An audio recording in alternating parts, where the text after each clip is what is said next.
Dans cette vidéo, nous allons découvrir ensemble comment la communauté africaine en général est parfois l'obstacle pour le développement financier de la plupart des gens. On va les découvrir dans cet épisode. Dans cette vidéo, je vais vous présenter juste deux réalités, des exemples qui vont vous prouver que souvent la communauté africaine, telle qu'elle est conçue, surtout depuis sa traditionnalité, est l'obstacle du développement de beaucoup de gens. Le premier obstacle, c'est la tradition. Que dit la tradition? La tradition, c'est l'ensemble des us et coutumes, selon la définition, qui sont mises en pratique du jour au lendemain et qui, avec le temps, sont prises comme voilà, des choses dont on ne peut pas s'en passer. Une obligation à ne pas s'en passer. Et l'une des croyances africaines est qu'on croit que quand une personne, un proche a réussi, c'est qu'il va être le sauveur de toute la communauté. Cette phrase a du sens? Peut-être que vous connaissez, ou peut-être que c'est même votre cas, vous avez réussi un peu, je vais dire, pas réussir comme tel, mais vous avez un peu plus des revenus que les autres membres de votre famille, et vous vous rendez compte que vous commencez à assumer la responsabilité des autres personnes qui sont même proches de vous. Vous recevez un coup d'appel, non, vous savez, j'ai tel besoin, et vous êtes bien placé pour m'aider. En tout cas, souvent la tradition, elle est un obstacle de développement en Afrique, et surtout si on n'arrive pas à dire non. Il faut savoir dire non dans la vie. Cette réalité me fait penser au communisme. Au communisme, selon qu'un jour je l'avais appris, selon le communisme, c'est tout le monde devrait avoir les mêmes revenus. Donc vous allez à la boutique, vous avez besoin de quelque chose, en tout cas pas besoin de payer. Vous entrez simplement et vous prenez les choses sans payer. Rien. Vous arrivez quelque part, vous avez besoin d'un véhicule, donc il y a beaucoup de véhicules qui tournent dans la route, qui sillonnent. Vous arrivez, vous prenez un véhicule, vous allez là où vous voulez aller, soit au boulot, soit à l'église, et puis dès que vous rentrez, vous déposez votre véhicule, vous déposez avec la clé, et puis vous rentrez. Imaginez ce monde-là. Est-ce que ce serait un monde meilleur? C'est l'exemple d'un jeune homme qui était originaire du village, il vivait en ville, et d'un coup, son enfant est décédé. Ça, c'est une triste nouvelle. Alors, nous sommes en Afrique. La nouvelle, on ne sait pas comment, même sans pour autant appeler au téléphone, la nouvelle parvient au village. Et quand les membres du village le savent, ils se disent, ok, on va aller rendre visite à notre proche qui a perdu son enfant. Ce n'est pas une mauvaise idée. Alors, tous les clans sont prêts et veulent même aller en ville pour participer au deuil. Alors, le monsieur a entendu cela, il dit, ok, mais vous savez, il faut passer toute une journée pour quitter le village jusqu'en ville. Et je vous conseille de vous munir chacun de 200 $ juste pour assurer les transports aller et retour. Mais les gens disent non, mais comment? Toi tu as perdu un proche, nous ne venons pas pour prendre ton argent, nous venons pour participer au deuil. Alors, il commence les tiraillements. Non, toi tu es méchant, je ne sais pas trop quoi. Après, avec le consentement, il se décide de faire une délégation. Alors c'est 20 personnes qui vont aller au deuil. Pas mal, ok.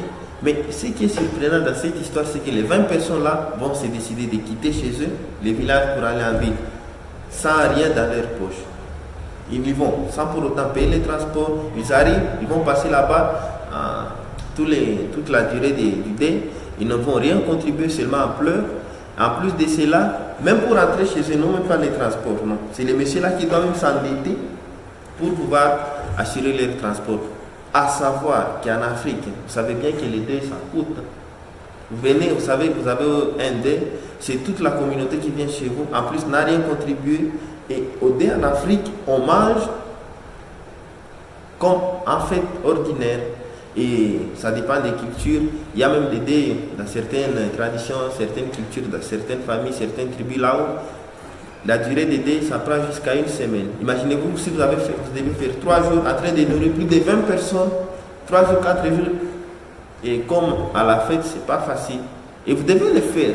C'est la coutume, parce qu'on ne peut pas s'en passer. La coutume, elle est sacrée, souvenez-vous-en. Ça, c'est juste un exemple. Si vous connaissez notre exemple, n'hésitez pas à me le noter en commentaire, ça fera plaisir pour nous enrichir et pouvoir aussi enrichir les autres internautes qui vont se rendre compte qu'il y a certaines traditions qui sont en Afrique. Bon, peut-être ces traditions valaient il y a longtemps, mais aujourd'hui, ça ne vaut pas. Pourquoi? Parce que nous sommes en ville. Il y a longtemps, il y a peut-être 500 ans, 1000 ans, il n'y avait pas de véhicules.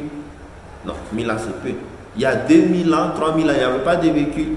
À l'époque, on allait à la chasse. Donc, il y avait l'homme qui allait avec son arc et sa flèche pour tuer du bétail. Aujourd'hui, ça ne se fait plus. Pour avoir de quoi manger, on va au travail.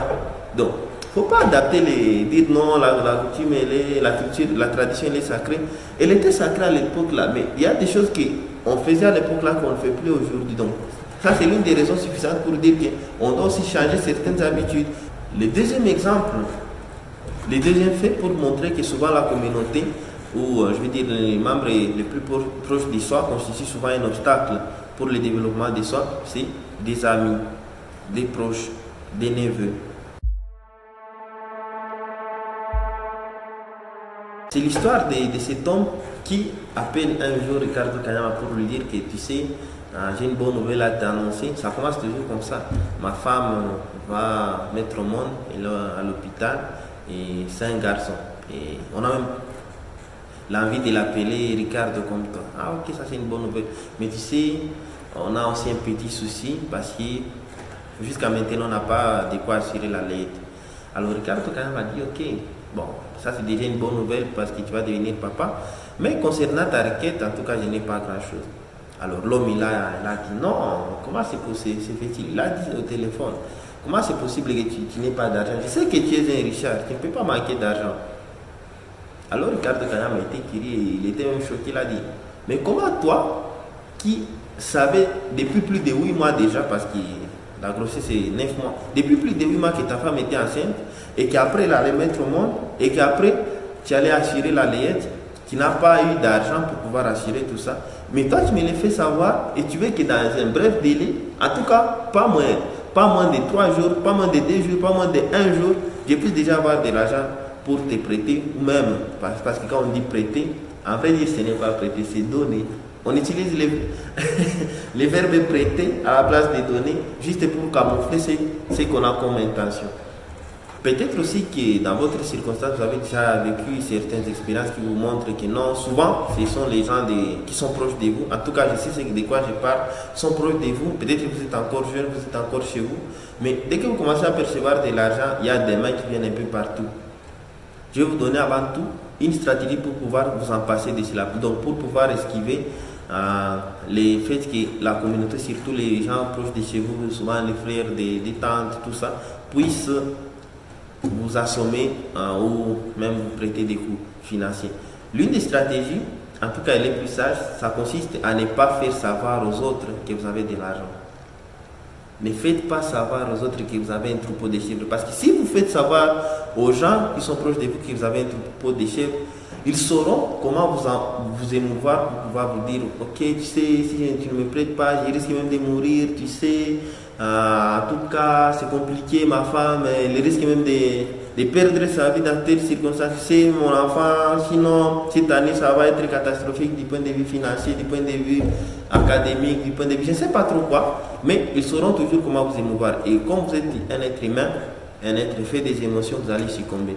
Donc l'une des stratégies, ça consiste à ne pas faire savoir aux autres parce qu'eux, ils ont leur responsabilité, ils doivent aussi l'assumer. Et tu n'étais pas là quand ils se sont mis là-dedans. Pour le cas de l'homme qui a mis au monde, tu n'étais pas là, tu n'as pas aidé pour avoir cet enfant-là. Ah, je veux dire, tu ne l'as pas aidé à concevoir. Une petite citation pour vous mettre un peu dans l'idée. Si vous voulez être riche, vous devez apprendre à être plus sage et plus intelligent que les pauvres autour de vous. Sinon, vous n'aurez ni argent, ni famille, ni amis. La meilleure manière et la plus coûteuse de tuer ses amitiés, c'est de prêter de l'argent à ses amis sans discipline financière. Non seulement ils ne paieront jamais, mais en plus, ils s'éloigneront de vous. Peut-être que vous connaissez l'un de vos proches aussi, à qui vous avez prêté de l'argent. Vous étiez proche, mais dès qu'il a contracté votre dette, il s'est éloigné de vous. Ça, c'est l'une des caractéristiques qui montre que, oui, il faut prêter de l'argent, mais il ne faut pas prêter à n'importe qui. Dites, il y a la banque pour ça. Si tu vas avoir de l'argent comme prêt, eh bien, va pas à la banque. Parce que là, au moins, tu es obligé de prêter. Mais quand tu prêtes à un ami qui est proche de toi, eh bien, il va se dire, non, tu ne peux pas rien me faire, quoi. Nous sommes en Afrique. Si je veux, je te paie. Si je ne veux pas, je ne te paie pas. Ça, il se le dit intérieurement. D'ailleurs, il y a des gens même qui se disent, ah, bon, Je sais que je vais payer, mais je paierai. Les mots là, je paierai, ça laisse du suspense. Comment tu peux contracter une dette au lieu de payer dans 1 mois, 2 mois, tu payes dans 2 ans. Tu ne sais pas qu'il y a de la dépréciation. Et même comment tu payes. Si tu as pris une dette de 100 $, tu payes en tranches. En 5 tranches. Là, ce n'est pas une bonne manière parce que quand tu payes comme ça, la personne ne fait rien de valable avec cet argent parce que dès que la petite somme entre, va dépenser. Mais si tu allais le payer en même temps la totalité, ça aurait pu l'aider davantage. Votre bonus de la fin consiste à vous faire une réflexion qui va vous montrer, qui va vous pousser à dépenser les mois et surtout à prendre conscience de la somme de revenus que vous avez et savoir que vous devez être accroché et faire tellement attention à ne pas la dilapider.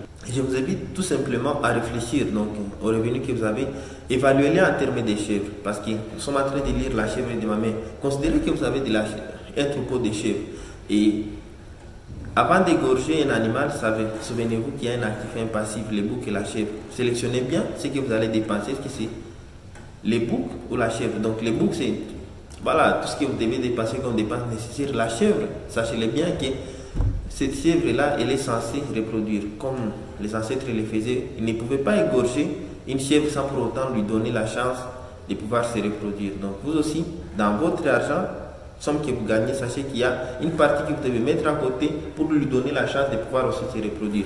Sachez-le bien. Ou si, peut-être comme moi, vous vivez en ville, vous dites, les trucs là, des boucs, des chèvres, c'est compliqué, moi je ne comprends pas assez.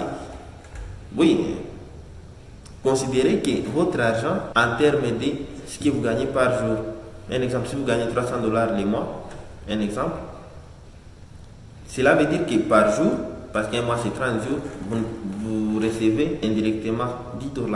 Alors sachez que chaque jour, vous ne devez pas dépenser plus de 10 $. Parce que vous, si vous dépensez plus de 10 $, vous êtes dans les rouges. Et des surcroît, si vous gagnez 300 $, sachez bien que c'est 10 $ par jour. Et de ces 10 $ par jour, il y a toujours quelque chose qui doit être mis de côté. Donc, même non seulement vous ne devez pas dépenser plus de 10 $, mais vous devez dépenser moins parce qu'il y a le surplus qui doit être dans la caisse d'épargne.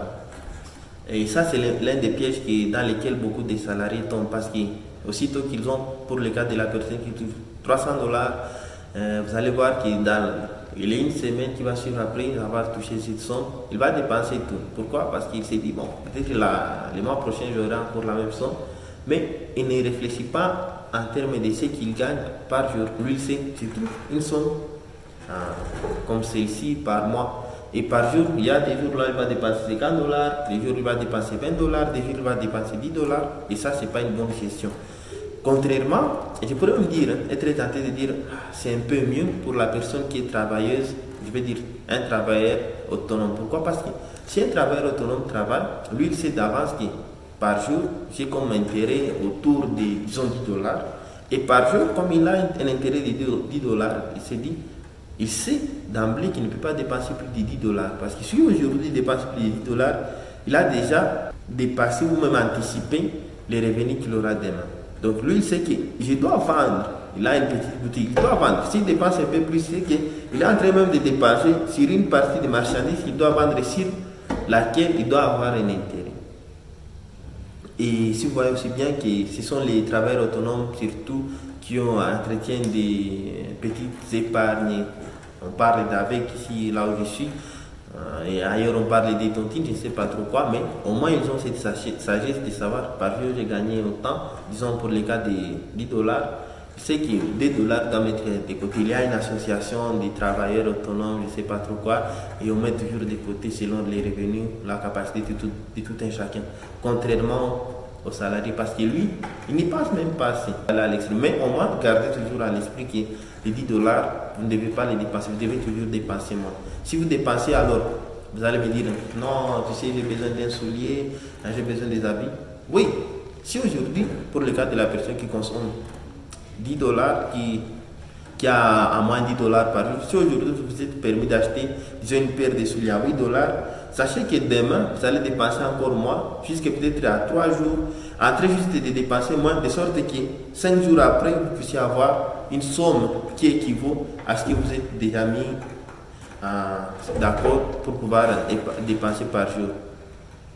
Comme exemple, si vous gagnez 10 dollars et vous savez que par jour vous devez dépenser ne fût-ce que 8 dollars et vous permettez par la même occasion d'acheter une paire de souliers parce que ça vaut la peine. Sachez que demain, vous allez devoir dépenser combien? 4 dollars parce que vous avez acheté la paire de souliers et entre-temps vous avez vécu, vous avez mangé, vous avez dépensé. Donc, le même jour où vous avez acheté la paire de souliers, vous dépensez 4 dollars et demain, dépensez encore 4 dollars. Quand vous allez mettre de côté, donc vous allez mettre les 2 jours ensemble, vous allez voir que ça fait 16 dollars et ces 16 dollars seront dépensés dans les 2 jours. Vous voyez bien que vous êtes dans la norme. Au moins, ayez toujours cette idée-là. Ce n'est pas la règle, mais ayez toujours l'idée-là pour vous convaincre que c'est possible de pouvoir dépenser comme je viens de le dire. Dites-moi en commentaire laquelle de ces deux stratégies-là vous a le plus manqué, vous a le plus tiqué et ça me fera plaisir de lire avec vous.